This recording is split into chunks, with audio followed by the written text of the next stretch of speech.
सदाशिवसमारम्भां शङ्कराचार्यमध्यमाम् अस्मदाचार्यपर्यन्तां वन्दे गुरुपरम्परां। हरिः ओम् श्रीगुरुभ्यो नमः। हरिः ओम् वासुदेवसुतं देवं कंसचाणूरमर्दनं देवकी परमानन्दं कृष्णं వందే జగద్గురుం. మనం భగవద్గీత 154వ క్లాస్లో ఉన్నాము. అంత ముందు క్లాస్లో 13వ అధ్యాయంలో 28వ శ్లోకం వరకు ముగించుకున్నాము. ఇప్పుడు 13వ అధ్యాయంలో 25 నుంచి 35 వరకు శ్లోకాలు చాంట్ చేస్తాను. ధ్యానేనాత్మని పశ్యంతి కేచిదాత్మానమాత్మనా అన్యే సాంఖ్యేన యోగేన కర్మయోగేన చాపరే అన్యే త్వేవమజానంతః శ్రుత్వాన్యేభ్య ఉపాసతే తేపి చాతితరంత్యేవ మృత్యుం శృతిపరాయణాః. యావత్ సంజాయతే కించిత్ సత్వం స్థావర జంగమం క్షేత్రజ్ఞ సంయోగాత్ తద్విద్ధి భరతర్షభ. సమం సర్వేషు భూతేషు తిష్టంతం పరమేశ్వరం వినశ్యత్స్వ వినశ్యంతం యః పశ్యతి స పశ్యతి. సమం పశ్యన్ హి సర్వత్ర సమవస్థితమీశ్వరం నహి నస్త్వాత్మనాత్మానం తతో యాతి పరాంగతిం. ప్రకృత్యైవ చ కర్మాణి క్రియమానాని సర్వశః యః పశ్యతి తథాత్మానం అకర్తారం స పశ్యతి. యదా భూత పృథగ్భావం ఏకస్తమనుపశ్యతి తత ఏవ చ విస్తారం బ్రహ్మ సంపద్యతే తదా. అనాదిత్వాన్ నిర్గుణత్వాత్ పరమాత్మాయమవ్యయః శరీరస్థోపి కౌంతేయ న కరోతి న లిప్యతే. యథా సర్వగతం సౌక్ష్మ్యాత్ ఆకాశం నోపలిప్యతే సర్వత్రావస్థితో దేహే తథాత్మానోపలిప్యతే. యథా ప్రకాశయత్యేకః కృష్ణం లోకమిమం రవిః క్షేత్రం క్షేత్రీ తథా కృష్ణం ప్రకాశయతి భారత. క్షేత్రజ్ఞయోరేవం అంతరం జ్ఞానచక్షుషా భూత ప్రకృతి మోక్షం చ ఏ విదుర్యాంతి తే పరం. ఓం తత్సదితి. శ్రీమద్భగవద్గీతాసు ఉపనిషత్సు బ్రహ్మ విద్యాయాం యోగశాస్త్రే శ్రీకృష్ణార్జున సంవాదే క్షేత్రజ్ఞ విభాగయోగో నామ త్రయోదశోऽధ్యాయః. 13వ అధ్యాయాన్ని ప్రధానంగా 6 అంశాలుగా విభజించవచ్చు అని చూస్తూ వస్తున్నాం. అవి 1 ఉపోద్ఘాతం శ్లోకం 1, 2 క్షేత్రం క్షేత్రజ్ఞుల వివరణ శ్లోకాలు 2 నుంచి 7 వరకు, 3 జ్ఞానం శ్లోకాలు 8 నుంచి 12 వరకు, 4 జ్ఞేయం వివరణ శ్లోకాలు 13 నుంచి 19 వరకు, 5 ప్రకృతి పురుషుల వివరణ శ్లోకాలు 20 నుంచి 24 వరకు, 6 జ్ఞాన సాధనలు జ్ఞాన ఫలం శ్లోకాలు 25 నుంచి 35 వరకు. మనం మొదటి 5 అంశాలు ముగించుకున్నాం. నిజానికి దానితో కృష్ణ పరమాత్మ బోధ అయిపోయినట్టే. అర్జునుడు 6 అంశాలు అడిగాడు. అవి క్షేత్రం క్షేత్రజ్ఞుడు, జ్ఞానం జ్ఞేయం, ప్రకృతి పురుషుడు. ఆ 6ంటిని కృష్ణ పరమాత్మ వివరించేశాడు. కానీ శ్లోకాలు 25 నుంచి 35 వరకు జ్ఞాన సాధనలు జ్ఞాన ఫలం గురించి చెప్పుకొస్తున్నాడు. ఈ అంశం మనం 28 శ్లోకం వరకు చూసాము. అంతవరకు ఒకసారి మళ్ళీ చూసి ముందుకు వెళ్దాం. 25వ శ్లోకంలో జ్ఞానం ఎలా పొందాలో చెప్పాడు. ఇక్కడే పెద్ద అయోమయంలో పడే అవకాశం ఉంది. అక్కడ ఏమన్నాడు, నిజానికి ఏం చెప్పాడో ముందు చూస్తే ఆత్మని ఆత్మనా ఆత్మానం పశ్యతి అన్నాడు. అంటే హృదయాకాశంలో ఉన్న సచ్చిదానంద ఆత్మ గురించి బుద్ధితో తెలుసుకోవాలి అన్నాడు. ఈ ఆత్మజ్ఞానం పొందటానికి మనం సాధారణంగా 5 దశలు చూస్తాం. అవి కర్మయోగం, ఉపాసన యోగం, శ్రవణం, మననం, నిధిధ్యాసనం. ఇక్కడ కృష్ణ పరమాత్మ 3 మార్గాలు చెప్పినట్టుగా అర్థం వస్తుంది. లిటరల్ గా తీసుకుంటే కర్మయోగేన చాపరే పశ్యంతి బ్రాకెట్లో వేసుకుంటే కొంతమంది కర్మయోగం వల్ల మోక్షం పొందవచ్చు అన్నట్టు అర్థం వస్తుంది. అన్యే సాంఖ్యేన యోగేన, మరికొంతమంది సాంఖ్యయోగం అంటే జ్ఞానం పొందటం ద్వారా పొందవచ్చు. ధ్యానేన ఆత్మని పశ్యంతి, మరికొంతమంది ధ్యాన మార్గం ద్వారా పొందవచ్చు అని చెప్పినట్టు అర్థం వస్తుంది. మనమేమో అద్వైత వేదాంతంలో పదే పదే చెప్పే అంశం ఏమిటి, జ్ఞానం ఒక్కటే మార్గం, వేరే ఏ మార్గం వల్ల మోక్షం రాదు అని. మరి కృష్ణ పరమాత్మే 3 మార్గాలు చెప్పలేదా అంటే దాన్ని అలా తీసుకోకూడదు. అది 3 స్థాయిల్లో ఉన్న అధికారుల గురించి చెప్పాడు అని తీసుకోవాలని భాష్యంలో చూస్తాం. అధమ అధికారి కర్మయోగంతో మొదలు పెట్టాలి, అంటే మొట్టమొదటి దశ నుంచి అతను రావాలి. మధ్యమ అధికారి సాంఖ్యయోగానికి రావచ్చు, అంటే అతను కర్మ ఉపాసన చేసేసి ఉంటాడు. అతను శ్రవణ మననాలు చేసి నిధిధ్యాసనకి రావాలి. ఉత్తమ అధికారి ధ్యానేన ఆత్మని పశ్యంతి, అతను కర్మయోగం, ఉపాసన యోగం, శ్రవణ మననాలు చేసేసి నిధిధ్యాసనకి వచ్చేస్తాడు. నిధిధ్యాసన ద్వారా ఆత్మలో నెలకొని ఉంటాడు. ఇది ఈ శ్లోకం అర్థం. 26లో చాలా ముఖ్యమైన సందేశాన్ని అందజేశాడు కృష్ణ పరమాత్మ. జ్ఞానం ఒక్క ప్రమాణం వల్లనే కలుగుతుంది అని చెప్తున్నాడు. ఉదాహరణకి రంగు చూడాలంటే దానికి ప్రమాణం కన్ను, అంటే ఏది నేర్చుకోవాలంటే దానికి సంబంధించిన ప్రమాణం ద్వారానే నేర్చుకోగలం. ముందు శ్లోకంలో ధ్యానం అన్నాడు, దానికి మనం శాస్త్రం అధ్యయనం చేశాక, అంటే శ్రవణ మననాలు చేశాక ఆ శాస్త్ర వాక్యాల మీద నిధిధ్యాసనం చేయాలి అని చూసాం. ఇక్కడ ఉపాసతే అన్నాడు. ఉపాసతే అంటే గురువు చేసిన బోధన శ్రద్ధగా నేర్చుకోవడం. ఈ శ్లోకం తాత్పర్యం, ఈ శిష్యులు ఒక క్రమ పద్ధతిలో శాస్త్రాన్ని నేర్చుకోకపోయినా క్రమ పద్ధతిలో శాస్త్రం నేర్చుకున్న గురువు దగ్గర ఆయన బోధ మీద శ్రద్ధ పెట్టుకుని నేర్చుకున్నా కూడా మోక్షం పొందుతారు అని వస్తుంది. 27వ శ్లోకం చాలా ముఖ్యమైన శ్లోకం. ముందు శ్లోకంలో జ్ఞానం ఒక్కటే మోక్షం పొందడానికి మార్గం అని చూసాం.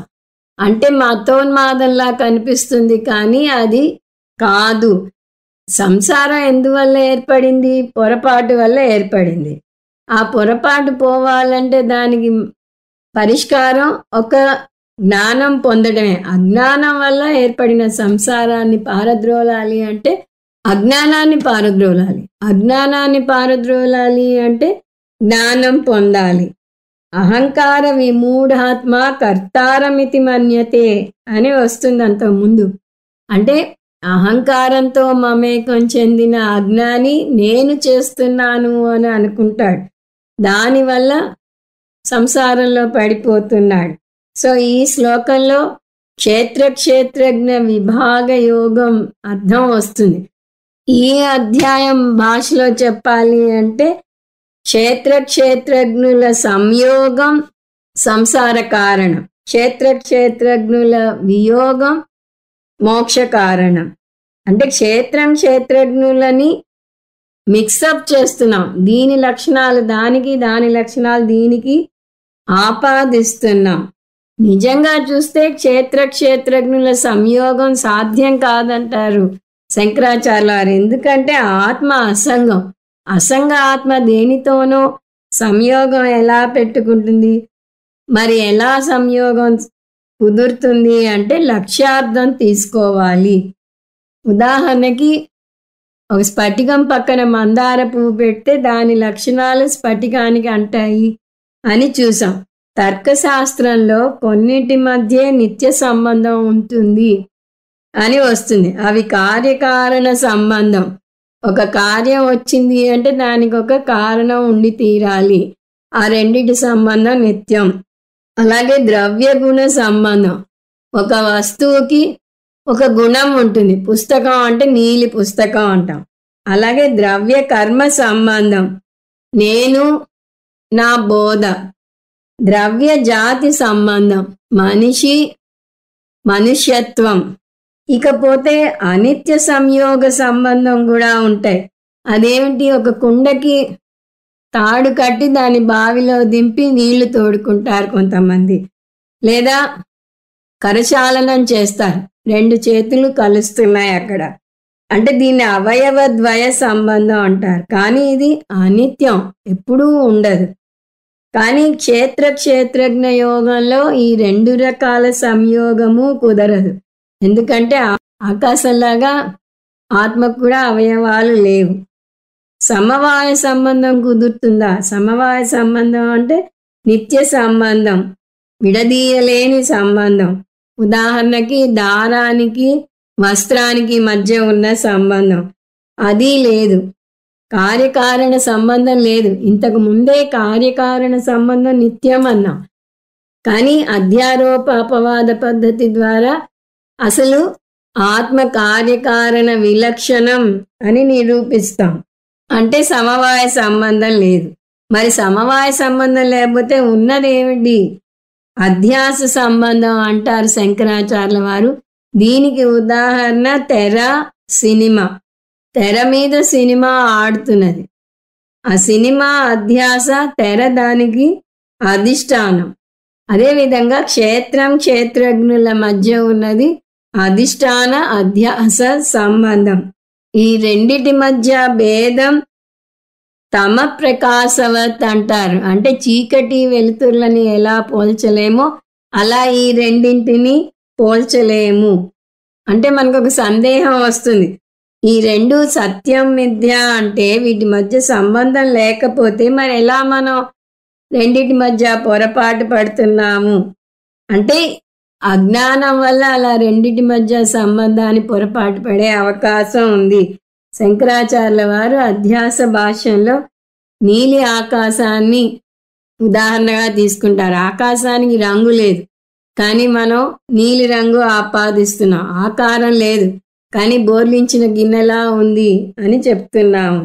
సో వేదాంతం నేర్చుకుంటే సర్వసంగ పరిత్యాగం చేయాలి అని అర్థం చేసుకోవాలి. ఐ యామ్ ఎలోన్ అంటే సంసారం అవుతుంది, ఐ ఎలోన్ యామ్ అంటే మోక్షం వస్తుంది అని చిన్మయానంద స్వామి అద్భుతంగా వర్ణిస్తారు. ఇది అర్థం చేసుకోవాలంటే భగవద్గీత నేర్చుకోవాలి.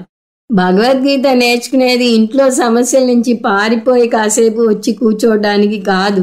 భగవద్గీత నేర్చుకుని దాన్ని జీర్ణించుకుని ఇంటికి వెళ్ళి సమస్యలను పరిష్కరించుకోవడానికి ఉపయోగపడుతుంది. ఇంతవరకు చూసిన శ్లోకాల సారాంశం ఏమిటి అంటే, పొరపాటు వల్ల సంసారంలో ఉన్నాం, అది అజ్ఞానం వల్ల ఏర్పడింది, దాన్ని జ్ఞానం వల్లనే పారద్రోలగలం. జ్ఞానం రెండు దశల్లో పొందాలి. మొదటిది ఆత్మ అనాత్మల మధ్య వివేకం చూపించాలి, అంటే త్వంపద విచారణ చేయాలి. రెండవ దశ అనాత్మ నుంచి విడిపడితే చాలదు, పరమాత్మతో ఐక్యం పొందాలి, అంటే ఐక్య జ్ఞానం పొందాలి. సో జీవాత్మ పరమాత్మ కలిపి ఏకాత్మ అని అర్థం చేసుకోవాలి. అక్కడితో ఆగిన జ్ఞానం పూర్తవదు. జగత్ మిథ్య అని కూడా జీర్ణించుకోవాలి. జగత్ ఎలా మిథ్య అంటే ఉపనిషత్తుల్లో 3 ఉదాహరణలు చూస్తాం. ఐంద్రజాలిక ఏనుగు, ఇంద్రజాలంలో ఒక ఏనుగును సృష్టిస్తాడు, నిజంగా అక్కడ ఏనుగు ఉండదు. తర్వాత స్వప్న ప్రపంచం, అది నిజంగా అనుభవిస్తున్నట్టు అనిపిస్తుంది కానీ నిజంగా ఉండదు. మూడవది గంధర్వ నగరం అంటారు. ఆకాశంలో మేఘాలను చూస్తే అవి ఒక ఆకారాల్లో ఉన్నట్టు, ఒక నగరం ఉన్నట్టు భావన వస్తుంది, కానీ నిజంగా లేదు. ఈ విధంగా అనాత్మ మిథ్య, నేను పరమాత్మను అని అర్థం చేసుకుంటే స్థితప్రజ్ఞత కలిగి మోక్షం కలుగుతుంది. ఈ విధంగా జ్ఞానం ఒక్కటే మార్గం అని 25, 26, 27 శ్లోకాలలో చెప్పాడు. ఇక్కడి నుంచి జ్ఞాన ఫలం గురించి చెప్పబోతున్నాడు. నిజానికి చాలా ఫలాలు ఉన్నాయి, కానీ ఇక్కడ కొన్ని ఫలాలే చెప్పబోతున్నాడు కృష్ణ పరమాత్మ. 28లో ఒక ఫలం చూసాం, అది సర్వత్ర సమదర్శనం. ఎవరైతే అన్ని జీవరాశుల్లోనూ ఉన్నది ఒకటే ఆత్మ అని అర్థం చేసుకుంటాడో అతనే జ్ఞాని అని దీని సారాంశం. పశ్యతి స పశ్యతి, ఇందులో చాలా ముఖ్యమైన మర్చిపోరాని వాక్యం ఉంది. పశ్యతి స పశ్యతి అంటే ఏమిటి? సర్వత్ర ఆత్మానం పశ్యతి సహ ఏవ పశ్యతి, అంతటా ఆత్మ మాత్రమే ఉంది అని ఎవరైతే అర్థం చేసుకుంటాడో అతనే సరిగా చూస్తున్నట్టు అర్థం అని వస్తుంది.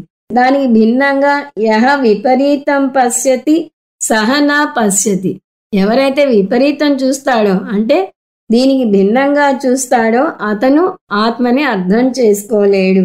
యహ యథార్థం పశ్యతి సహ ఏవ పశ్యతి, అతను మాత్రమే సరిగా చూడగలడు అని అర్థం చేసుకోవాలి. ఆత్మను ఎలా చూడాలి? ఇక్కడ వచ్చిన పదం పరమేశ్వరుడు, పరమేశ్వరునిగా చూడాలి. అందువలనే గీతను 2 సార్లు చదవాలి అంటారు స్వామీజీ. ఒకసారి గీత సారాంశం అర్థం చేసుకోవడానికి చదవాలి, ఇంకొకసారి ఉపనిషత్తులన్నీ చదివాక మళ్ళీ గీతకి వస్తే ఉపనిషత్తుల్ని గీతని సమన్వయపరుస్తూ నేర్చుకోవచ్చు. అప్పుడు భాష్యం చదివితే ఇంకా బాగా అర్థమవుతుంది. ముందు ఏమర్థం చేసుకుంటారు? భగవంతుడు చాలా అద్భుతం, కానీ నేను అల్పజ్ఞుణ్ణి, పరిమితి ఉన్న జీవిని అని అనుకుంటాం. కానీ భగవద్గీత చదివి ఉపనిషత్తులతో పోల్చి చూశాక భగవంతుడు అద్భుతం, నేను కూడా అద్భుతం, ఇంకా మాట్లాడితే భగవంతుడిలాగే నేను కూడా అద్భుతం అని అర్థం చేసుకుంటారు. కాబట్టి ఆ నేను ఎవరో మర్చిపోకూడదు. నేను శరీరం కాదు, ఇంద్రియాలు కాదు, మనసు కాదు, బుద్ధి కాదు, నేను చైతన్యాన్ని. భగవంతుని విభూతుల గురించి మురిసిపోవటం కాదు, భగవంతుని విభూతులు నా విభూతులు అని అర్థం చేసుకుంటాము. అప్పుడు గీత సరిగా అర్థమైనట్టు లెక్క. ఇంతవరకు ముందు క్లాస్లో చూసాం. ఇప్పుడు 29కి వెళ్దాం. సమం పశ్యన్ హి సర్వత్ర సమవస్థితమీశ్వరం నహి నస్త్వాత్మనాత్మానం తతో యాతి పరాం గతిం. ముందు పాదం ఇంచుమించు ముందు శ్లోకంలో ఉన్న అర్థమే వస్తుంది. అక్కడ ఏం చూసాం? సమం సర్వేషు భూతేషు తిష్టంతం పరమేశ్వరం అన్నాం. అంటే అన్ని జీవుల్లోనూ సమానంగా ఒకటే ఆత్మ ఉంది అని అర్థం చేసుకుంటారు అని అక్కడ చూసాం. అక్కడ పరమేశ్వరం అంటే ఇక్కడ ఈశ్వరం అన్నాడు. రెండిటి అర్థం ఒకటే. ఈ శ్లోకంలో జ్ఞాని అమృతత్వాన్ని పొందుతాడు అనే 2వ ఫలాన్ని చూడబోతున్నాం. అసతోమా సద్గమయ తమసోమా జ్యోతిర్గమయ మృత్యోర్మా అమృతంగమయ. మా అంటే నన్ను అసత్యం నుంచి సత్యానికి తీసుకువెళ్ళు, చీకటి నుంచి వెలుగులోకి తీసుకువెళ్ళు, అశాశ్వతం నుంచి శాశ్వతత్వానికి తీసుకువెళ్ళు అని ఈ శ్లోకం అర్థం. మా అంటే వద్దు అని కూడా వస్తుంది, కానీ ఇక్కడ సందర్భం ప్రకారం వద్దు అని తీసుకోకూడదు, నన్ను అని తీసుకోవాలి. లేకపోతే నన్ను చీకటిలోనే ఉండనివ్వు అని అర్థం వచ్చే ప్రమాదం ఉంది. సమం పశ్యన్, విషమ దర్శనం అంతటా సమదర్శనం చేస్తాడు జ్ఞాని. అంటే భిన్నత్వంలో ఏకత్వాన్ని చూస్తాడు. వ్యవహారం నడపడానికి విషమ దర్శనం కావాలి. గీతాబోధలో సర్వత్ర సమదర్శనం గురించి విన్నాక బయటికి వచ్చి అన్నీ ఒకటే అంటున్నారు అని చెప్పి ఇంకొకళ్ళ చెప్పులు వేసుకుని వెళ్ళిపోకూడదు. వ్యవహారంలో వ్యవహారమే చూపించాలంటే ద్వైత భావనే ఉండాలి. కానీ అది చేస్తున్నా కూడా అద్వైతాన్ని మర్చిపోకూడదు. పశ్యన్ శృణ్వన్ స్పృశన్ జిగ్నన్ అస్నన్ గచ్చన్ స్వపన్ శ్యసన్ అని పదే పదే చెప్తాం. ఇవన్నీ చేస్తున్నా కూడా నేను ఏమీ చేయటం లేదు అనే జ్ఞానంలో ఉంటాడు జ్ఞాని. నేను అకర్తను, ఇవన్నీ చేస్తున్నది అహంకారం అని అర్థం చేసుకుంటాడు. ఈ సమదర్శనం లేకపోతే స్వప్న ప్రపంచం భయపెట్టినట్టుగా ప్రకృతి మనని భయపెడుతుంది. మనం ఒక కళ సృష్టించగానే అది మనం సృష్టించిన కళే అని మర్చిపోయి అందులో జరిగిన సంఘటనలకు భయపడి పరుగులు తీస్తాం. అలాగే సినిమా చూస్తుంటే అది సినిమా అనే విషయం మర్చిపోయి దానిలో మమేకం చెంది ఆ సంఘటనలకి బాధపడతాము. ఒక్క మాటలో చెప్పాలంటే పురుషుని విషయం మర్చిపోతే ప్రకృతి మనని భయపెట్టిస్తుంది. సర్వత్రా అంటే అన్నింటిలోనూ చూస్తాడు జ్ఞాని. దేన్ని చూస్తాడు? సమవస్థితం ఈశ్వరం. ఇక్కడ కూడా ఈశ్వరుడు అంటే ఏకరూప ఈశ్వరుడు కాదు, అనేక రూప ఈశ్వరుడు కాదు, అరూప ఈశ్వరుడు. ఇప్పుడు మనం నేర్చుకుంటున్న భాష ప్రకారం పురుషుడు అంటే నిర్గుణ బ్రహ్మ, గుణాలు లేని బ్రహ్మ. అటువంటి పురుషుణ్ణి అంతటా చూస్తాడు జ్ఞాని. సమవస్థితం అంటే అధిష్టానంగా ఉన్నాడు. ప్రకృతి మిథ్య, పురుషుడు సత్యం అని చూసాం. పురుషుని గురించి రెండు నేర్చుకోవాలి. పురుషుడు సత్యం ఒకటి, ఆ సత్యం నేనే అనేది ఇంకొకటి. ప్రకృతి గురించి ఒకటి నేర్చుకోవాలి, ప్రకృతి మిథ్య అని. ఈ 3 స్టెప్పులు మర్చిపోకూడదు. ఏ ఒక్కటి మర్చిపోయినా ఆత్మజ్ఞానంలో నిలబడటం కష్టం అవుతుంది. పురుషుని గురించి ఎంత గట్టిగా తెలియాలో ప్రకృతి మిథ్య అనే విషయం కూడా అంత గట్టిగాను తెలియాలి. పురుషుడు ఉన్నట్టు తెలిసినా తెలియకపోయినా పురుషుడే ఆధారం. తెర ఉన్నట్టు తెలిసినా తెలియకపోయినా తెరే ఆధారం అయినట్టుగా. అందువల్ల జ్ఞాని అన్ని సమయాల్లోనూ అన్ని చోట్ల పురుషుణ్ణే చూస్తాడు అంటే మళ్ళీ అక్షరాలా చూస్తాడు అనకూడదు. ఎందుకంటే పురుషుడు కంటికి కనపడడు అని పదే పదే చెప్తాం. జ్ఞాన చక్షుతో చూస్తాడు, శాస్త్ర దర్పణంతో చూస్తాడు. దానివల్ల అతను పొందే ఫలం ఏమిటి? పరాం గతిం యాతి, గొప్ప లక్ష్యాన్ని పొందుతాడు. అంటే అమృతత్వాన్ని పొందుతాడు. దాని తర్వాత అతన్ని మృత్యు భయం వెంటాడదు. దాన్ని ఇక్కడ కృష్ణ పరమాత్మ అద్భుతంగా వర్ణిస్తున్నాడు. జ్ఞాని తనను తాను చంపుకోడు అంటున్నాడు. ఇది చాలా అపురూపమైన వాక్యం. పరోక్షంగా వచ్చే అర్థం ఏమిటి? ప్రతి అజ్ఞాని తనను తాను నాశనం చేసుకుంటున్నాడు అని అర్థం. మామూలుగా అజ్ఞాని తన సమస్యలకు ప్రపంచాన్నో అందులో ఉన్న మనుషులను నిందిస్తాడు. కానీ వేదాంతం ప్రకారం ప్రపంచం ఏమీ సమస్యలను సృష్టించదు. మన అజ్ఞానం వల్ల మనం నాశనం చేసుకుంటున్నాము. ఈ భావన ఈశావాస్యోపనిషత్తులో వస్తుంది. మనం ఆత్మహత్య చేసుకుంటున్నాము అంటుంది ఆ ఉపనిషత్తు. శంకరాచార్యుల వారు ఈ మంత్రాన్ని 2 రకాలుగా విశ్లేషిస్తారు. 2 అద్భుతమైన విశ్లేషణలు. వాటిని మనం ఇప్పుడు చూద్దాం. ఒకటి, ఆత్మ అజ్ఞానం వల్ల అజ్ఞాని శరీరాన్ని చంపుతాడు. అజ్ఞాని ఆత్మ అజ్ఞానం వల్ల అనాత్మ అయిన శరీరంతో మమేకం చెందుతాడు. ఆత్మ గురించి పట్టించుకోడు. అతనికి తెలిసిందేంటి? మనం పదే పదే చూసేదేంటి? వేదాంతానికి రాకముందు నేను శరీరం అనుకుంటాము.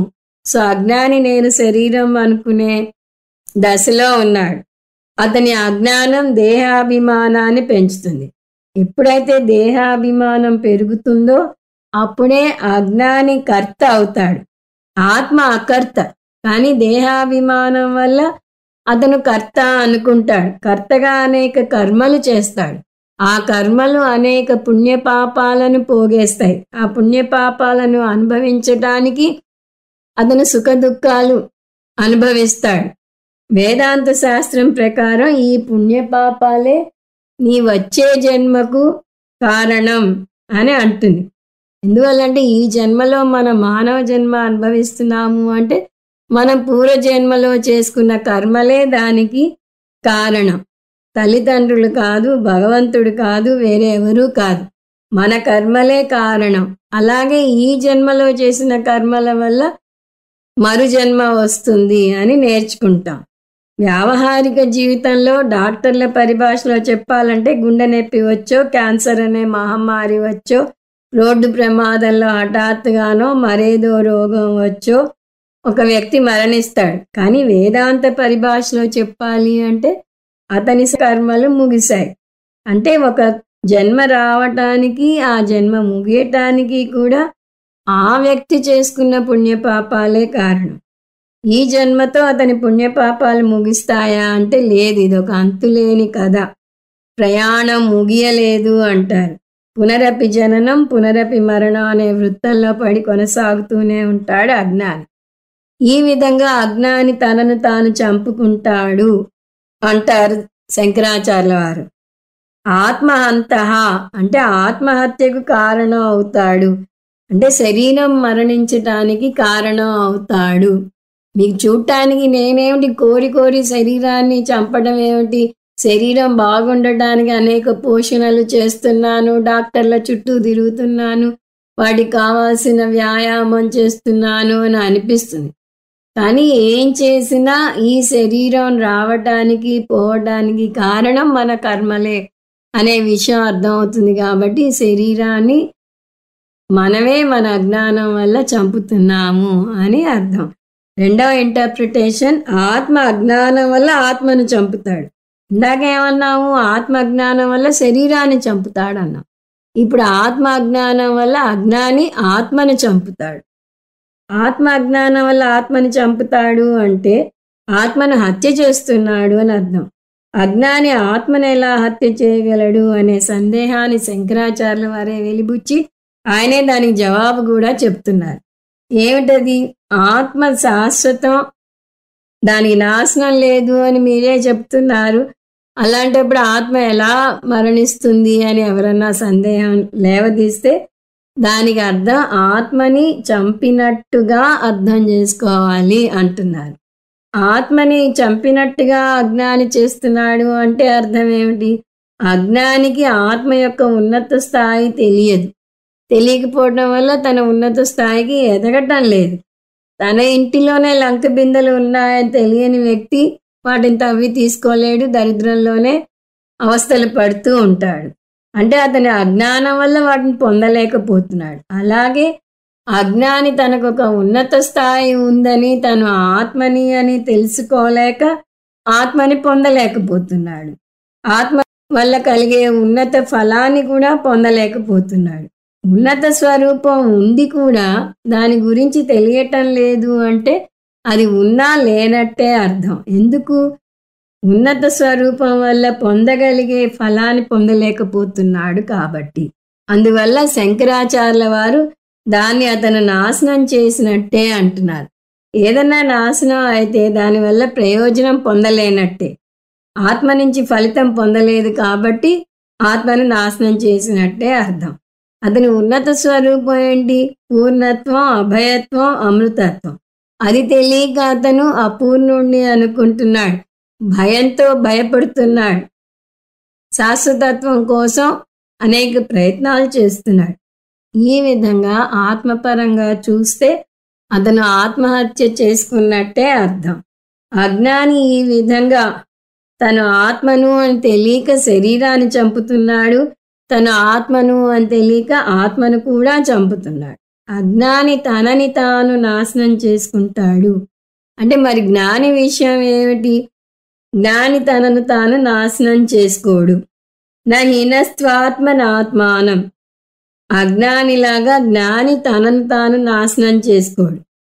తనను శరీరపరంగానూ నాశనం చేసుకోడు, ఆత్మపరంగానూ నాశనం చేసుకోడు. శరీరపరంగా ఎందుకు నాశనం చేసుకోడు? అతను శరీరం నుంచి విడిపడతాడు.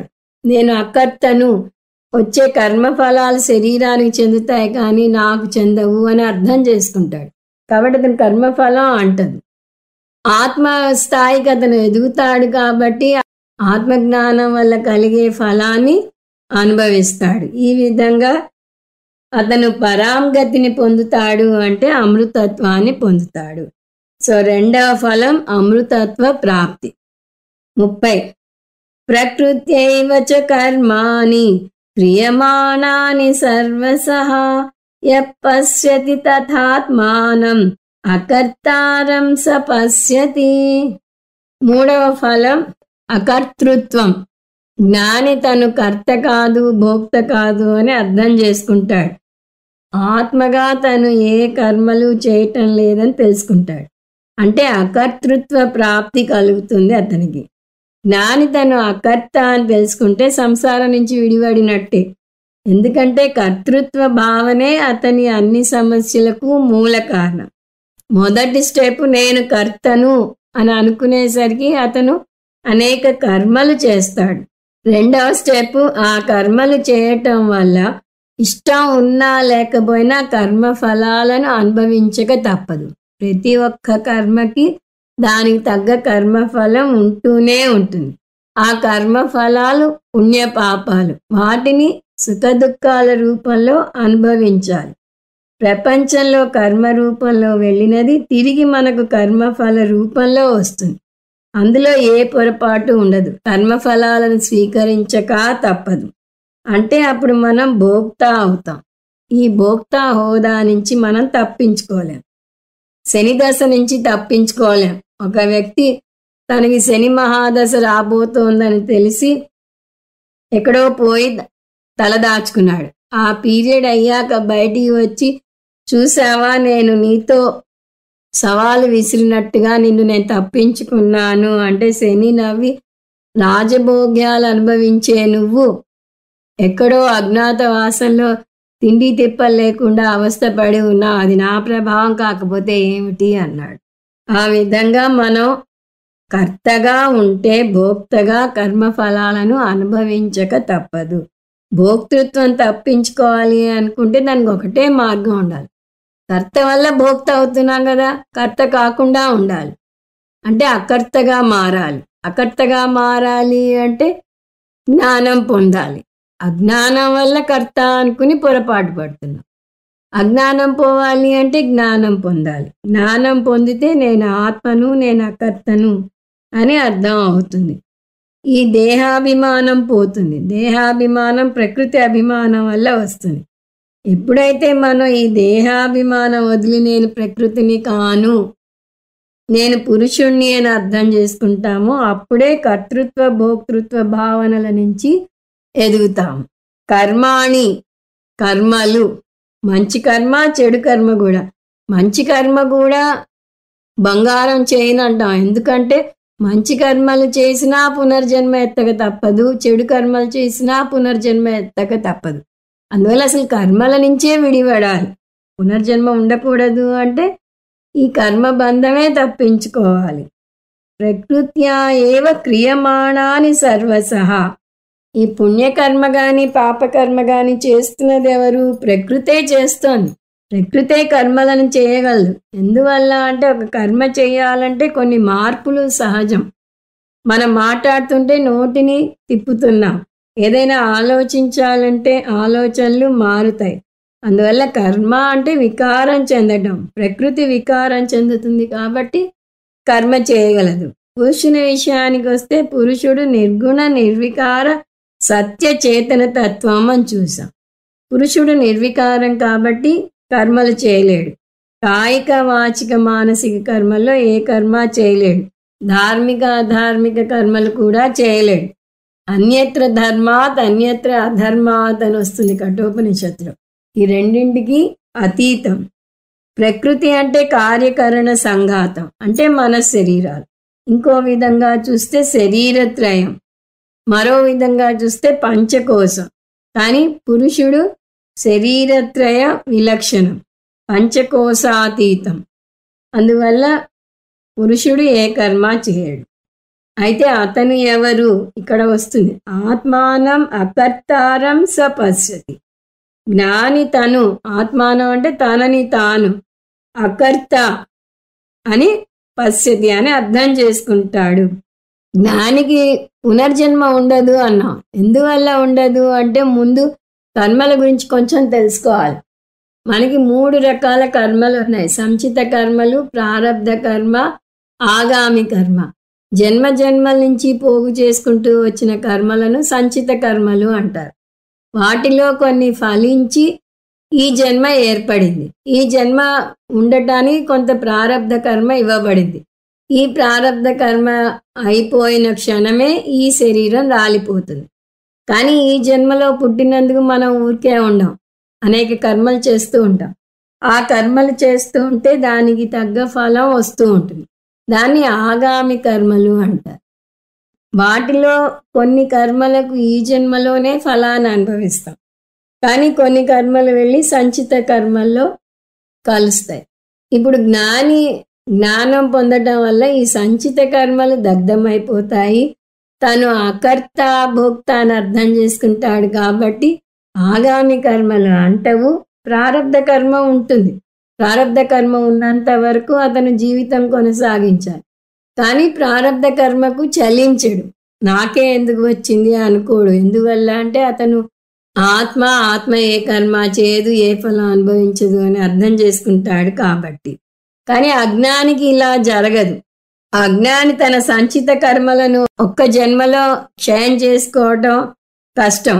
అది కాక పాత కర్మలు ఉండగా ఈ జన్మలో చేసిన ఆగామి కర్మలు కూడా వస్తాయని చూసాం. ఉదాహరణకు 2783 కర్మలు, నిజంగా ఇన్ని కర్మలు కావు, ఉదాహరణకి ఇవ్వబడ్డాయి. అజ్ఞాని ఈ జన్మలో క్షయం చేసుకున్నాడు అనుకుంటే ఈ జన్మలో కొత్తగా వచ్చి చేరేవి 27,000 ఉండవచ్చు. అందువల్ల కర్మల వృత్తాన్ని ఆపటం అసాధ్యం. కర్మల వృత్తం వల్ల జనన మరణ వృత్తం ఏర్పడుతోంది. ఈ వృత్తాన్ని ఆపాలంటే దానికి ఒకటే మార్గం ఉంది. ఆ వృత్తం నుంచి బయటికి రావాలి. ఉదాహరణకి మీరు రంగుల రాట్నం ఎక్కారు, అది పైకి తీసుకెళ్ళినప్పుడు ప్రకృతిని చూసి మైమరచిపోతారు, ఆనందిస్తారు. కానీ కొంచెం సేపు అయ్యాక ఆ రంగుల రాట్నాన్ని తిప్పే వ్యక్తి ఎక్కడికో వెళ్ళిపోయాడు, అది ఇప్పుడు ఆపబడదు అని తెలిస్తే ఇంకా ఆనందం కాస్త భయంగా మారుతుంది. దాని నుంచి బయటపడడం ఎలా అంటే రంగుల రాట్నం నుంచి బయటకు దూకేయటం ఒక్కటే మార్గం. అలాగే జనన మరణ వృత్తాల నుంచి బయటికి దూకాలి. బయటికి దూకాలి అంటే శాస్త్రం అనే ఆధారాన్ని తీసుకోవాలి. ప్రకృతే కర్మలు చేస్తోంది, నేను చేయటం లేదు అనే జ్ఞానం పొందటానికి శాస్త్రం ఉపయోగపడుతుంది. కానీ ఇక్కడ కూడా శాస్త్రాన్ని సరిగా అర్థం చేసుకోక వాళ్ళకి కావాల్సినట్టు విపరీత అర్థాలు తీస్తారు కొంతమంది. అలాంటి ప్రమాదాలు చేయకూడదు. కొంతమంది చేసే అక్రమాలన్నీ చేసేసి నేనేం చేయటం లేదు, ప్రకృతే చేస్తోంది అంటారు. ప్రకృత్యేవచ కర్మాని క్రియమాణాని సర్వసహ, ఈ వాక్యం తీసుకుంటారు. ఇదిగో అందరిలోనూ చేసే కర్మలు, వారు చేసే కర్మలు ప్రకృతే చేస్తోంది అని. దానికి అంత ముందు కూడా ఈ ఉదాహరణ చూసాం. ఒక నేరస్తుడు ఒక నేరం చేసి పట్టుబడినప్పుడు నేనేం నేరం చేయలేదు, నేను ఆత్మను, ప్రకృతే అంతా చేస్తోంది అంటాడు. ఆ న్యాయాధికారి ఇతనికన్నా 2 ఆకులు ఎక్కువే చదివాడు. నేను కూడా నిన్నేం శిక్షించటం లేదు, ఆత్మ సర్వవ్యాపకం కాబట్టి దాన్ని నేను జైల్లో బంధించలేను, పైగా ఆత్మ అకర్త భోక్త, ప్రకృతి అంతా చేస్తోందని నాకు కూడా తెలుసు, అందువల్ల ప్రకృతికే నేను శిక్ష విధిస్తున్నాను అంటాడు. చెల్లుకి చెల్లు, దానికి దీనికి సరిపోయింది. అందువల్ల వేదాంతాన్ని అధర్మం చేయటానికి వాడకూడదు. వేదాంతాన్ని అధర్మానికి వాడటానికి ప్రయత్నిస్తున్నాము అంటేనే మనం వేదాంతాన్ని సరిగా అర్థం చేసుకోలేదు అని అర్థం. జ్ఞానం పొందాక జ్ఞానికి ఆంక్షలు ఏమీ ఉండవు, అతని ఇష్టం వచ్చినట్టు ప్రవర్తించవచ్చు అని వస్తుంది ఇంకొక చోట. అయితే జ్ఞానం పొందేసి ఇష్టం వచ్చినట్టుగా ప్రవర్తించవచ్చా అని అనుకుంటారు కొంతమంది. జ్ఞానం పొందితే అలా అడ్డదిడ్డంగా ప్రవర్తించాం, ధర్మానికి కట్టుబడి ఉంటాం, ఎవరిని మోసం చేయం, ఎవరిని హింసించాం, అది అర్థం చేసుకోవాలి ఫస్ట్. సో మనం ఇది సరిగా అర్థం చేసుకున్నామా లేదా అనటానికి టెస్ట్ ఏమిటి అంటే మన జీవితాన్ని మనం ధర్మబద్ధంగా జీవిస్తుంటేనే సరిగా జీవిస్తున్నట్టు. లేదా అధర్మంలోకి అడుగు పెడితే మాత్రం కొన్నాళ్ళు వేదాంతాన్ని పక్కన పెట్టేసి మళ్ళీ ధర్మశాస్త్రానికి వెళ్ళి ధర్మం గురించి నేర్చుకోవాలి. వేదాంతాన్ని తప్పుగా వాడకూడదు, తప్పుగా అర్థం చేసుకోకూడదు. సో 3వ ఫలం అకర్తృత్వం. 31 యదా భూత పృథగ్ భావం ఏకస్తమను పశ్యతి తత ఏవ చ విస్తారం బ్రహ్మ సంపద్యతే తదా. ఇందులో 4వ అంశం చెప్తున్నాడు కృష్ణ పరమాత్మ. అది బ్రహ్మత్వం. చాలా లోతైన గంభీరమైన శ్లోకం ఇది. వేదాంతంలోని అనేక దశలు ఈ ఒక్క శ్లోకంలోనే వచ్చేసాయి. ఈ దశలు అర్థం చేసుకోవాలి అంటే ముందు దానికి ఒక ఉదాహరణ చూడాలి మనం. వేదాంతంలో చెప్పే ఉదాహరణ ఆకాశం. ఆకాశాన్ని స్పేస్ అంటారు. స్పేస్ అంటే ఒక ప్రదేశం అని అనవచ్చు. కానీ మనం ఆకాశంగానే వ్యవహరిద్దాం. మామూలుగా మన ఆకాశాన్ని అంతగా పట్టించుకోం. ఇప్పుడు దీని గురించి దశల వారీగా చూద్దాం. దశ 1, ఈ గదిలో అంటే ఈ గదిలోని 4 గోడల మధ్య ఆకాశం ఉంది అంటాం. కేవలం ఆకాశమే ఉంటే మనం దాన్ని అసలు పట్టించుకోం. ఈ గదిలో ఏముంది అంటే ఏమీ లేదు అనేస్తాం. ఆకాశం అంటే ఏమీ లేకపోవటం కాదు, అది ఒక సూక్ష్మ పదార్థం. అందువల్ల మొదటి దశ గదిలో ఆకాశం ఉంది. రెండవ దశ ఆకాశం ఈ ఒక్క గదిలోనే ఉందా? అన్ని గదుల్లోనూ ఉంది. సో ఆకాశం ఈ గదిలోనే కాదు, అన్ని గదుల్లోనూ ఉంది అని అర్థం చేసుకోవాలి. 3, ఆకాశం అనేక గదుల్లో ఉన్నా, అనేక ఆకారాల్లో ఉన్నా కూడా ఆకాశం ఏకం. గదులు అనేకం, ఆకాశం ఏకం. 10 గదులుంటే 10 ఆకాశాలు లేవు, ఉన్నదొకటే ఆకాశం. ఇంతవరకు ఒక ఇంట్లో భిన్న గదులతో చూసాం. ఇప్పుడు 4వ దశ ఆకాశం మన గదుల్లోనే, మన ఇంట్లోనే ఉందా? బయట కూడా ఉంది. సో ఆకాశం గదుల్లోనే కాదు, గదుల బయట కూడా ఉంది అని అర్థం చేసుకుంది. ఇప్పుడు 5వ దశ ఆకాశం గది లోపల, గది బయట ఉండటం కాదు, నిజానికి ఆకాశంలోనే అన్ని గదులు ఉన్నాయి. సో మొదటి దశ గదిలో ఆకాశం ఉంది. 5వ దశ ఆకాశంలోనే అన్ని గదులు ఉన్నాయి. అంటే గదిలో ఆకాశం ఉంది అనే దశ నుంచి ఆకాశంలోనే గదులన్నీ ఉన్నాయి అనే దశకు రావాలి. ఆకాశాల్లో గదులు ఉన్నాయి అనకూడదు. ఇప్పుడే చూసాం, ఆకాశం ఏకం, గదులు అనేకం. ఇది అర్థం చేసుకోవడానికి వెనక నుంచి వద్దాం. ఇప్పుడు ఉదాహరణకు ముందు కొన్ని ఎకరాల ఖాళీ స్థలం చూస్తాం. కొన్ని సంవత్సరాల తర్వాత అక్కడికి వెళ్ళి చూస్తే ఒక పెద్ద రాజసౌధం లాంటి బిల్డింగ్ వచ్చేస్తుంది. అంటే ఆకాశంలో ఒక పెద్ద భవంతి వచ్చింది. ఆ భవంతిలో ఒక అంతస్తులో ఒక ఇల్లు మీరు కొన్నారు అనుకుందాం. అప్పుడు ఏమైంది? ఖాళీగా ఉన్నప్పుడు ఆకాశం ఉంది, భవంతిలోనూ ఆకాశం ఉంది, మీ ఇంటిలోనూ ఆకాశం ఉంది, మీ ఇంటిలో మీరు కూర్చున్న హాల్లోనూ ఆకాశం ఉంది. ఇదంతా ఒకటే ఆకాశం. ఆ ఆకాశమే ఈ భవంతులకు, ఇళ్లకు, గదులకు స్థితి కారణమైంది, అంటే ఆధారం అయింది. ఇప్పుడు 6వ అంశం ఆకాశం స్థితి కారణమే కాదు, సృష్టి కారణం కూడా. తైత్తిరీయోపనిషత్తులో వస్తుంది, ఆకాశాద్ వాయు వాయోరగ్ని అని వరుసగా వస్తుంది. అంటే ఆకాశం నుంచి వాయువు పుట్టింది, వాయువు నుంచి అగ్ని, అలా వస్తుంది. ఆకాశం నుంచే వాయువు వచ్చింది అంటే ఆకాశం సృష్టికర్త. 7వ అంశం ఏదైతే సృష్టి స్థితి కారణమో అదే లయ కారణం కూడా అవుతుంది. బంగారం నుంచి ఆభరణం వస్తే, ఆభరణం బంగారంలోనే నిలిస్తే, ఆభరణాన్ని కరిగించినప్పుడు అది మళ్ళీ బంగారంగానే మారుతుంది, మట్టిగా మారదు. ఏదైతే సృష్టి స్థితి కారణమో అదే లయ కారణం కూడా అవుతుంది. ఇలా 7 దశలు చూసాం. ఆ విధంగా గదిలో ఆకాశం ఉంది అని మొదలుపెట్టి, ఆకాశంలోనే అన్ని గదులు ఉన్నాయని చెప్పి, అందువలనే ఆకాశాన్నింటికి సృష్టి స్థితి లయ కారణం అని ముగించాం. ఇప్పుడు ఇదే సూత్రాన్ని చైతన్యానికి అన్వయిద్దాం. ఆకాశం బదులు చైతన్యం, గది బదులు శరీరం పదాలు వాడి వాటిని ఒక్కొక్క దశకు అన్వయించుకుంటూ వద్దాం. ఈ దశతో పోలుస్తూ చూద్దాం.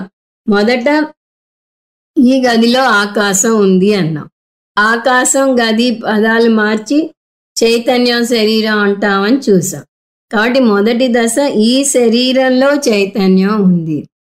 ఇక్కడ 2వ దశ ఆకాశం ఈ గదిలోనే కాదు, అన్ని గదుల్లోనూ ఉంది. చైతన్యం ఈ శరీరంలోనే కాదు, అన్ని శరీరాల్లోనూ ఉంది. 3వ దశ ఆకాశం అనేక గదుల్లో ఉన్నా, అనేక ఆకారాల్లో ఉన్నా కూడా ఆకాశం ఏకం. గదులు అనేకం, ఆకాశం ఏకం.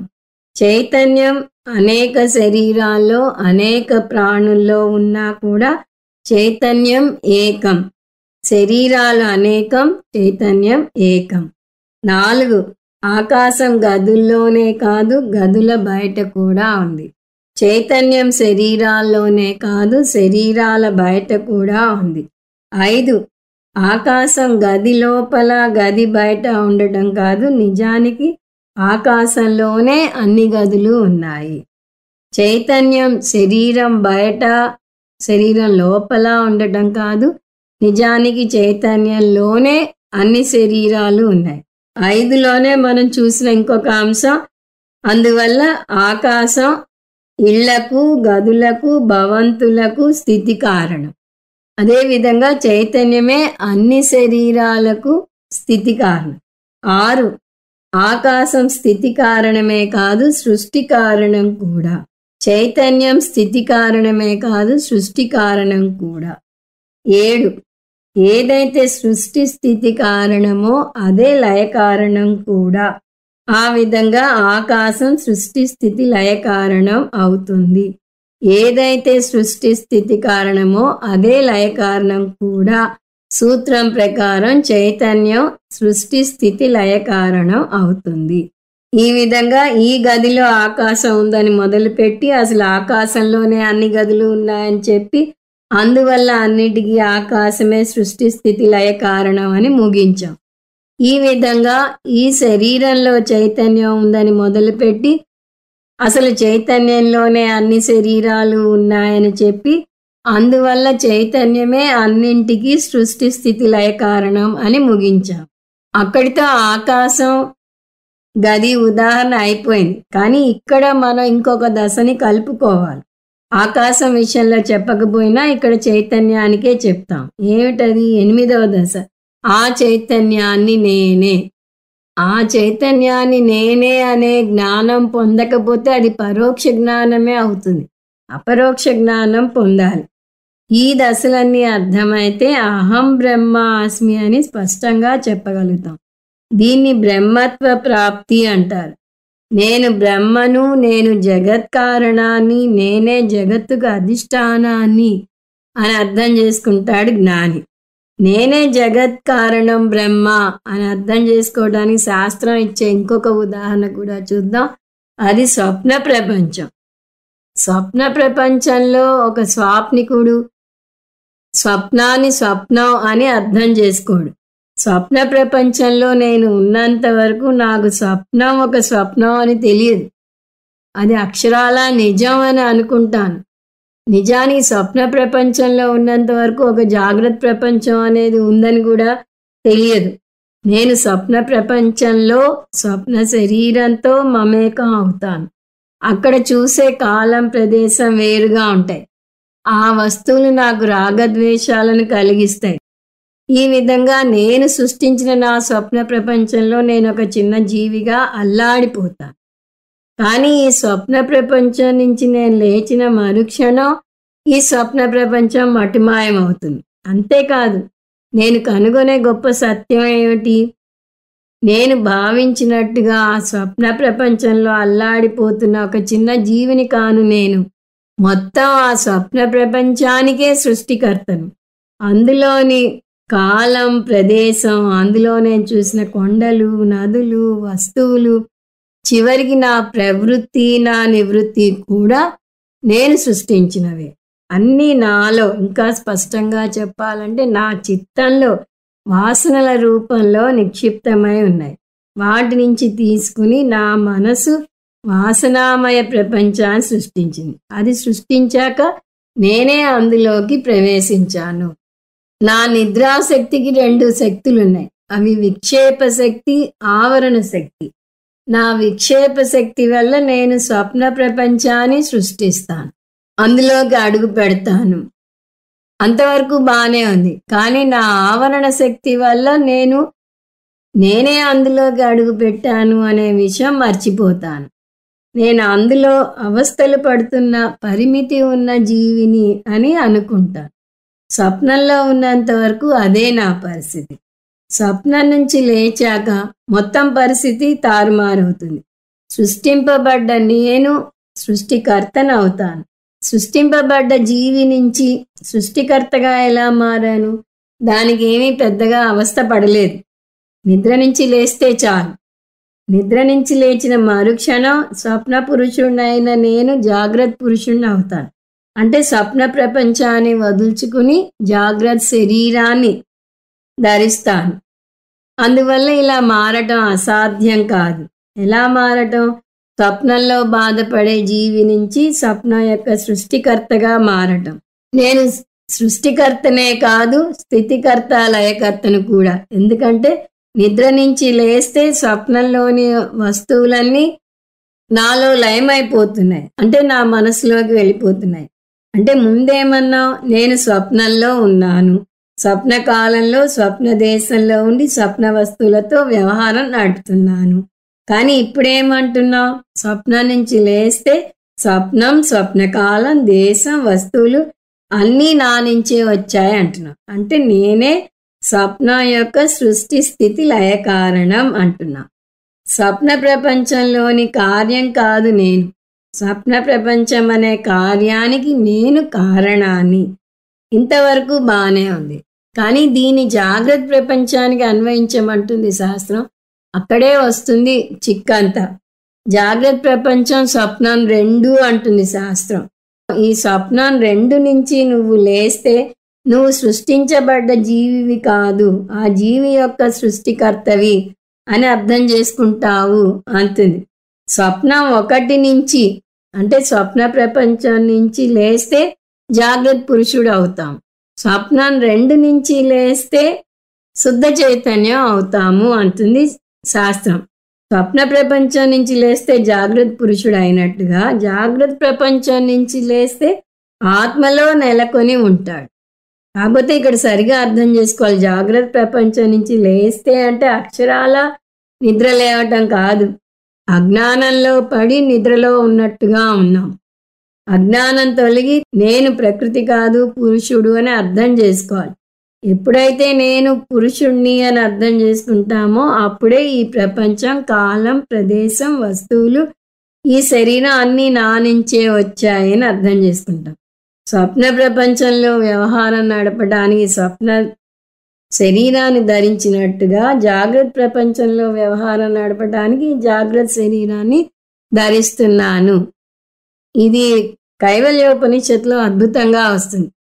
ఎప్పుడైతే జ్ఞాని తనే జాగ్రత్త ప్రపంచం యొక్క సృష్టి స్థితి లయకారకుణ్ణి అని నేర్చుకుంటాడో అప్పుడు సింహంలాగా చెప్తాడు, మయ్యేవ సకలం జాతం మయి సర్వం ప్రతిష్ఠితం మయి సర్వం లయం యాతి.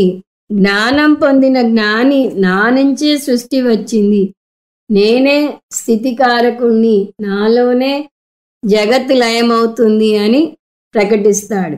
మనకి స్వప్న ప్రపంచానికి మనమే సృష్టి స్థితి లయకారకులమని బాగానే అర్థం అవుతుంది. జ్ఞానికి కూడా ఆ విధంగా జాగ్రత్త ప్రపంచం సృష్టి స్థితి లయకారకుడిని తానే అని అర్థం అవుతుంది. కాకపోతే నేను అన్నప్పుడల్లా నేను ఎవరు అనేది మర్చిపోకూడదు. నేను అంటే ఆత్మ ఈ అధ్యాయంలో ఉండగా పురుషుడు. ఈ జ్ఞానం పొందితే మనం మన ఉన్నత స్థాయిని అర్థం చేసుకోగలుగుతాం. ఏమిటది? నేను కార్యం కాదు, నేను కారణం, నేను జీవిని కాదు, నేను సృష్టికర్తను. కాకపోతే స్వప్న ప్రపంచానికి జాగ్రత్త ప్రపంచానికి మధ్య భేదం ఏమిటి? స్వప్న ప్రపంచం మన నిద్ర నుంచి లేస్తే మన కళ్ళ ముందు నుంచి మాయమైపోతుంది. కానీ జాగ్రత్త ప్రపంచం అలా మాయమవదు. జాగ్రత్త ప్రపంచం నుంచి మన ఉన్నత స్థాయికి లేచినా కూడా మన కళ్ళ ముందే ఉంటుంది. దానితో మనం వ్యవహారం నడుపుతున్నా కూడా అది మిథ్య అనే జ్ఞానాన్ని మర్చిపోకుండా వ్యవహారం నడుపుతూ రావాలి. అక్కడ వస్తుంది తంట అంతా. వ్యవహారం నడుపుతూ కూడా నేను కార్యం కాదు, నేను కారణం, నేను జీవిని కాదు, నేను జాగ్రత్త ప్రపంచ సృష్టి స్థితి లయకారకుణ్ణి అని నిరంతరం గుర్తుంచుకోవాలి. అప్పుడు అహం బ్రహ్మాస్మి అని నిశ్చయంగా చెప్పగలుగుతాం. ఇవన్నీ అద్భుతమైన శ్లోకాలు, ఎందుకంటే ఉపనిషత్తుల సారాన్ని బోధిస్తున్నాయి. ఈ నేపథ్యంతో ఈ శ్లోకంలోని పదాలను చూద్దాం. భూత పృథగ్భావం ఏకస్థం అనుపశ్యతి. అనుపశ్యతి అంటే గురు శాస్త్ర ఉపదేశం ద్వారా సత్యం తెలుసుకుంటాడు, తనంతట తను తెలుసుకోడు. జ్ఞానం ఒక్కటే మార్గం అని ఎంత ఖచ్చితంగా పదే పదే చెప్తామో, ఆ జ్ఞానాన్ని గురువు ద్వారా శాస్త్రం ద్వారానే పొందాలి, వేరే ఏ మార్గము లేదు అని కూడా పదే పదే చూస్తూ వస్తాం. సో పశ్యతి అంటే చూస్తాడు, అనుపశ్యతి అంటే శాస్త్రం ద్వారా గురువు ఉపదేశం ద్వారా తెలుసుకుంటాడు అని అర్థం.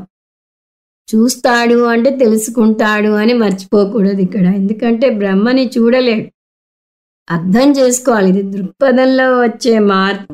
నిద్ర నుంచి ఒక్కోసారి ఎవరో లేపినట్టుగా జాగ్రత్త ప్రపంచం నుంచి గురువు శాస్త్ర ఉపదేశం ద్వారా సత్యానికి లేపుతాడు. ఏమిటా సత్యం?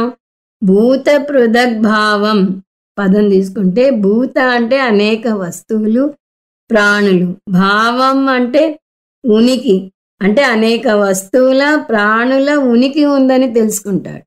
ఎవరిలో ఉంది ఆ ఉనికి? ఏకస్థం, ఒకే ఆత్మలో ఉంది. పదే పదే చూస్తున్న ఇంకొక అంశం ఆత్మలో ఉంది అంటే నేనెవరు? నేను భిన్నంగా ఉన్నట్టు వస్తుంది. ఆ ఆత్మని నేనే అని కూడా తెలుసుకుంటాడు. ఈ విభిన్న వస్తువులు ప్రాణులు అద్వైత ఆత్మ అయిన నాలో నెలకొని ఉన్నాయి అంటే దాని అర్థం నేను స్థితి కారణాన్ని. ఇంతవరకు మనం చూస్తూ వచ్చిన అంశాన్ని ఇక్కడ కలుపుకోవాలి. 7 దశల్లో ఆకాశం గురించి, 8 దశల్లో చైతన్యం గురించి నేర్చుకున్న అంశం ఏమిటి?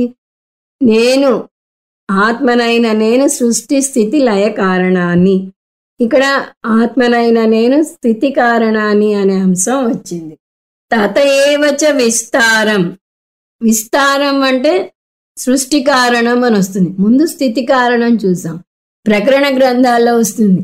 మన నిద్రాశక్తికి విక్షేప శక్తి ఆవరణ శక్తి ఉన్నట్టుగా మాయాశక్తికి కూడా విక్షేప శక్తి ఆవరణ శక్తి ఉంటాయి. మనం చీరల షాప్కి వెళ్ళి ఒక చీర చూపించామంటే ఆ చూపించి అతను ఏం చేస్తాడు? ఆ చీరని ఇలా పెద్దగా పరుస్తాడు. చీర కొంగు చీర అంతా కనపడేలాగా ఒక్కసారి పరుస్తాడు. అలా ఈ మాయాశక్తి తన విక్షేప శక్తి వల్ల ఇలా విస్తారంగా ఈ జగత్తును పరిచింది అని వస్తుంది. సో ఇక్కడ విస్తారం అంటే సృష్టి కారణం.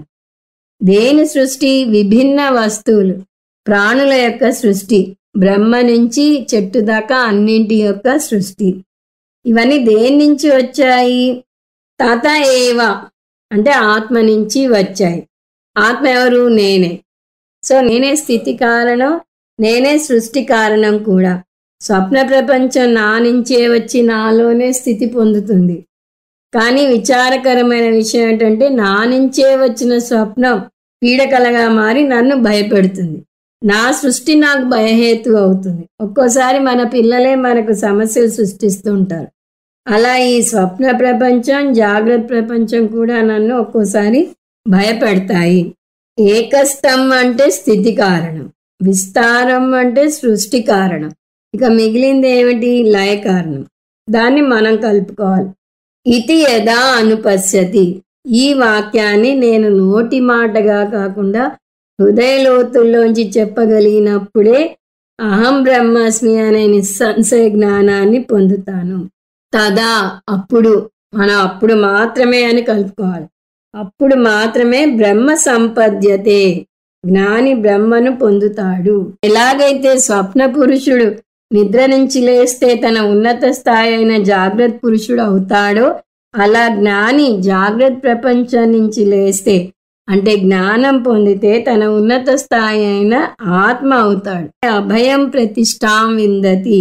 స్వప్నంలో ఉన్నంతసేపు స్వప్నం భయపెడుతుంది, దాని నుంచి లేస్తే భయం మటుమాయమవుతుంది. అలాగే జాగ్రత్త ప్రపంచంలో ఉన్నంత వరకు సంసారం భయపెడుతుంది. జాగ్రత్త ప్రపంచం నుంచి ఆత్మస్థాయికి లేస్తే సంసార భయం మటుమాయం అవుతుంది. సో 4వ ఫలం బ్రహ్మత్వం. ఓం తత్సత్. సర్వం శ్రీకృష్ణార్పణమస్తు. ఓం పూర్ణమద పూర్ణమిదం పూర్ణాత్ పూర్ణముదచ్యతే పూర్ణస్య పూర్ణమాదాయ పూర్ణమేవావశిష్యతే. ఓం శాంతి శాంతి శాంతి. హరి ఓం. శ్రీ గురుభ్యో నమః. హరి ఓం.